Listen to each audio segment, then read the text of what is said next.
First. One could say this weather is for the dogs, Jeremy. Well, that's an adorable dog really there, is cute, whereas yeah. our temperatures are not adorable at all.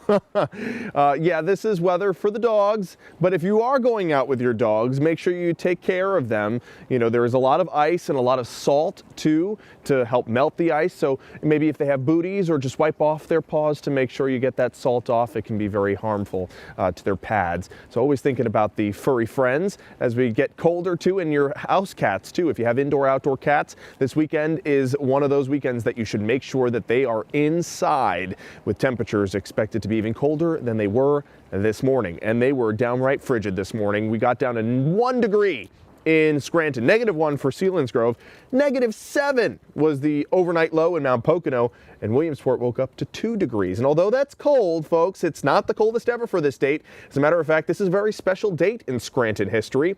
The coldest temperature ever recorded here in Scranton, -21 degrees, happened on January 21st, 1994. 5 years before I was born. So I'm sure a lot of you remember it. I don't remember it here, of course, but you know, it was colder in the past here in northeastern Pennsylvania, and this was a widespread cold. Williamsport got down to -20 in 1994 on this date, and Mount Pocono got down to -20 in 1985 on this date. Now, it is cold enough now tonight, especially in northeast Pennsylvania, for some of those patches of a little bit of frozen snow to start to refreeze. I know that temperatures were, you know, below the freezing mark for a large part of this day, but with the sunshine shining directly on that snow, sometimes it could help to melt a little bit of it. And in spots like this along the roads in Hawley, I'm sure that some of that slush is now refreezing. So just watch out for slick spots. If you're walking on sidewalks, also watch out for some icy spots. 28 is the current temperature right now, with feels like temperatures at 21.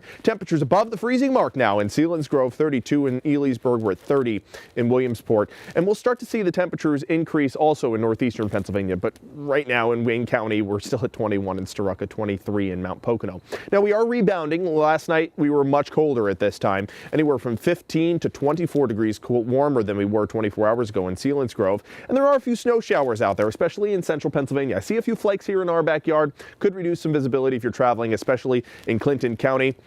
Up to Potter County, more widespread light snowfall right now, and that's what we'll have in place over Potter and Clinton counties tonight from this quick passing cold front, and that's why we have a winter weather advisory and alert from the National Weather Service for both of those two counties, where accumulations could approach an inch, maybe 2 inches in Potter County. Clinton County likely seeing a coating, and some of those snow showers could break away and find themselves in parts of the Valley cities by tomorrow morning, so you could wake up to a coating in Scranton or Wilkes-Barre. So here's tonight, possible heavier bands of snow showers over Potter and Tioga, and then most of us seeing just flurries throughout the overnight tonight into your morning tomorrow. Could be a few flakes out there on your drive to school or work, and then we actually break out to sunshine throughout the afternoon hours on your Thursday. Friday, we could also be dealing with a few snow showers in the morning and then breaking out to sunshine again. So as far as snowfall amounts, likely coating to wake up to on your car. If you live in Potter or Tioga counties, yeah, it's possible you could see over an inch, maybe 2.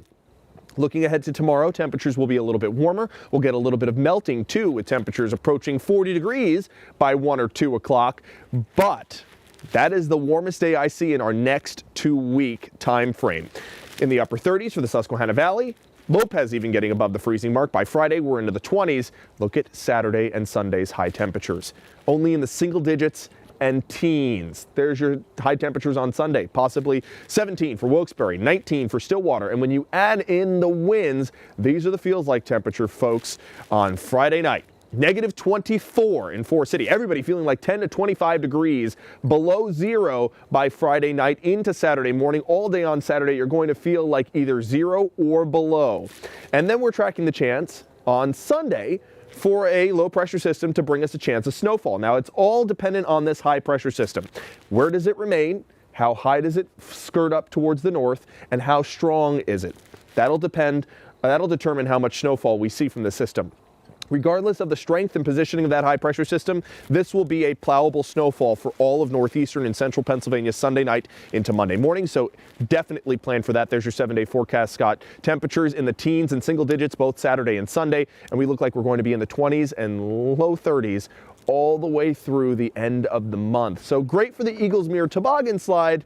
Not great if you're a fan of warmer temperatures, unfortunately. Yeah, it would seem that way. Just All have the right. layers ready, especially this weekend. It's going to be very cold. Good tip. We'll see you tonight. Thank you.